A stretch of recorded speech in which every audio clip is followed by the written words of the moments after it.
بسم اللہ الرحمن الرحیم۔ ناظرین السلام علیکم ورحمۃ اللہ وبرکاتہ۔ میں سب سے پہلے ماہ مبارک رمضان کی آپ سب کی خدمت میں مبارکباد پیش کرنا چاہتا ہوں اور پروردگار عالم کی بارگاہ میں دعا گو ہوں کہ پروردگار عالم ہماری اور آپ کی عبادات کو قبول فرمائے اور ہم سب کو زیادہ سے زیادہ اس ماہ مبارک رمضان میں عبادت الہی کرنے کی توفیق عطا فرمائے۔ ماہ مبارک رمضان عبادت کا مہینہ ہے، ریاضت کا مہینہ ہے، قربت الہی کا مہینہ ہے، قرب الہی کا مہینہ ہے، پروردگار عالم کے نزدیک ہونے کا مہینہ ہے، توبہ اور استغفار کا مہینہ ہے، ذکر کا مہینہ ہے۔ وہ مہینہ ہے کہ جس میں انسان اپنی خامیوں پر تلافی کرتا ہے، پروردگار عالم کی بارگاہ میں توبہ طلب کرتا ہے، اور یہ وہ مہینہ ہے جس میں توبہ کے دروازے کھلے ہوئے ہوتے ہیں۔ تو اس وقت بہرحال ہماری قوم کو اسی سب میں مشغول ہونا چاہیے تھا، یا عبادت یا تلاوت یا ریاضت یا ذکر الہی، مگر آپ دیکھ رہے ہیں کہ اس وقت جو ہے پوری قوم عبادات، تلاوت، ذکر کو چھوڑ کے ایک ہی کام پر لگی ہے۔ وہ کام کیا ہے؟ وہ کام یہ ہے کہ کس نے کس کو ووٹ دیا۔ سوشل میڈیا پہ آپ دیکھ رہے ہیں مسلسل یہی ایک موضوع بنا ہوا ہے کہ کس نے کس کو ووٹ دیا۔ عزیزان گرامی، آپ بہتر جانتے ہیں کہ ووٹ دینا انسان کا بنیادی حق ہے، اور یہ آپ کسی کو زبردستی نہیں کہہ سکتے کہ کون کس کو ووٹ دے رہا ہے۔ ہر انسان اس کو ووٹ دیتا ہے جس کو وہ پسند کرتا ہے، یا جس کے اندر اسے اپنے جیسے کمالات یا اپنا پن نظر آتا ہے، وہ اسی کو ووٹ دیتا ہے، اور اس کے لیے زبردستی بھی نہیں ہے۔ بہرحال قوم ناراض ہو رہی ہے، ناراحت ہو رہی ہے، اور مجھے تو آپ کی خدمت میں عرض کرنا یہ ہے کہ ہمیں اس بات پہ افسوس نہیں کرنا چاہیے کہ کس نے کس کو ووٹ دیا۔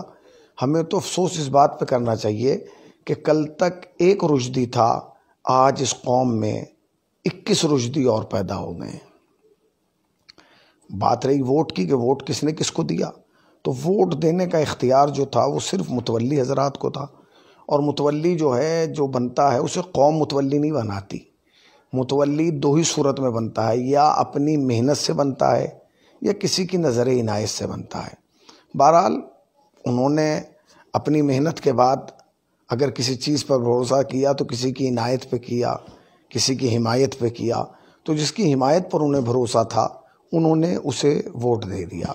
مگر افسوس کی بات اور افسوس کا مقام یہ ہے کہ اس پورے ملک میں 21 یزید تو پیدا ہو گئے مگر ایک حسین پیدا نہیں ہو پایا۔ کیوں؟ اس کی خامیاں، اس کے جوابات کون دے گا؟ ان خامیوں کے جوابات ہر آدمی کو جواب دینا ہے، مجھے بھی جواب دینا ہے، آپ کو بھی جواب دینا ہے، ہم سب کو جواب دینا ہے۔ میں تو لائق مبارکباد سمجھتا ہوں اپنے علاقے کے لوگوں کو کہ جنہوں نے واقعاً ایک زندہ دلی کا ثبوت دیا، اور واقعاً آپ کو سلام ہے، میرے جوانوں کو سلام ہے، میرے بچوں کو سلام ہے، ان لوگوں کو سلام ہے جنہوں نے سوشل میڈیا پہ اس تحریک کو زندہ رکھا۔ مگر یاد رکھنا، کوئی بھی جنگ سوشل میڈیا سے جیتی نہیں جاتی۔ آپ صرف سوشل میڈیا کے غازی ہیں نہیں، آپ کو میدان عمل میں بھی آنا ہوگا۔ اور میرا پورے ہندوستان سے ایک سوال یہ ہے کہ اگر آپ سوشل میڈیا پہ جائیں تو شاید پورے ملک میں 4 یا 5 افراد ہیں جن کے بائیکاٹ کی تصاویر آ رہی ہیں، جن کے مخالفت کی تصاویر آ رہی ہیں، جن کے خلاف پوسٹ کی جا رہی ہے۔ واقعاً اگر انہوں نے وسیم کو ووٹ دیا ہے تو وہ مرتد ہیں، لعنتی ہیں، اور خدا ان پر لعنت کرے، اور پروردگار عالم جو ہے وہ ان کو ہدایت دے کہ انہوں نے ایسا کام کیا۔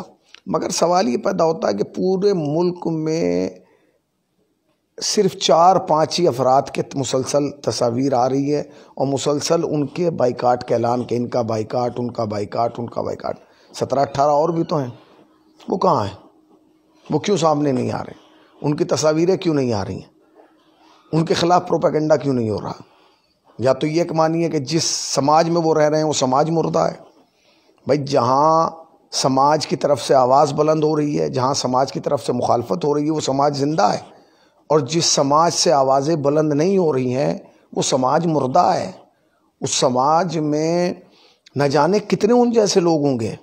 اس لیے کہ آپ جب زیارت وارثہ پڑھتے ہیں تو کیا کرتے ہیں؟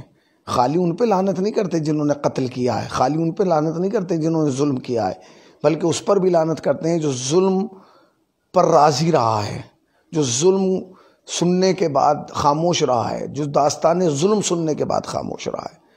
کہیں ایسا نہ ہو کہ ہم لوگ بھی اس کا حصہ بن جائیں، کہیں ایسا نہ ہو کہ ہم لوگ بھی اس کے شکار بن جائیں، کہیں ایسا نہ ہو کہ ہم لوگوں کا نام بھی اسی فہرست میں ہو کہ جو ظلم کرنے والے تھے۔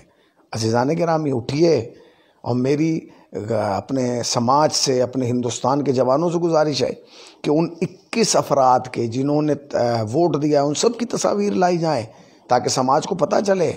اور میری اپنے علماء، اپنے خطبہ سے بھی گزارش ہے کہ جیسے ہم لوگ نکات یاد کرتے ہیں، جیسے ہم تقاریر یاد کرتے ہیں، ویسے ان 21 لوگوں کے نام یاد کر لیں۔ کیوں؟ اس لیے کہ انہوں نے کھلی آنکھوں سے قوم کو دھوکہ دیا ہے۔ قوم آپ سے جواب طلب کر رہی ہے، قوم آپ سے جواب مانگ رہی ہے، قوم کو آپ کو جواب دینا ہے۔ اور اگر آج آپ قوم سے بچ گئے تو آپ یہ نہ سوچئے کہ آپ کامیاب ہو گئے اور آپ نے قوم کو بیوقوف بنا دیا اور آپ نے قوم کو جواب نہیں دیا۔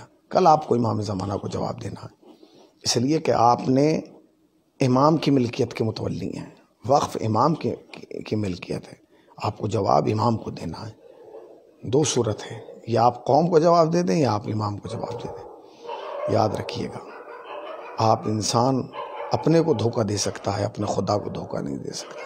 انسان اپنے کو دھوکہ دے سکتا ہے، اپنے امام کو دھوکہ نہیں دے سکتا۔ انسان اپنے آپ کو دھوکہ دے سکتا ہے، اپنے خالق اور اپنے مالک کو دھوکہ نہیں دے سکتا۔ بس دوستو، میرے عزیزوں، میرے جوانوں، میں آپ سے یہی گزارش کر رہا ہوں کہ ان تمام لوگوں کا بائیکاٹ کیا جائے، ان تمام لوگوں سے سوالات کیے جائیں، ان تمام لوگوں سے پوچھا جائے کہ آخر انہوں نے قوم کے ساتھ یہ دھوکہ کیوں کیا ہے۔ فقط والسلام۔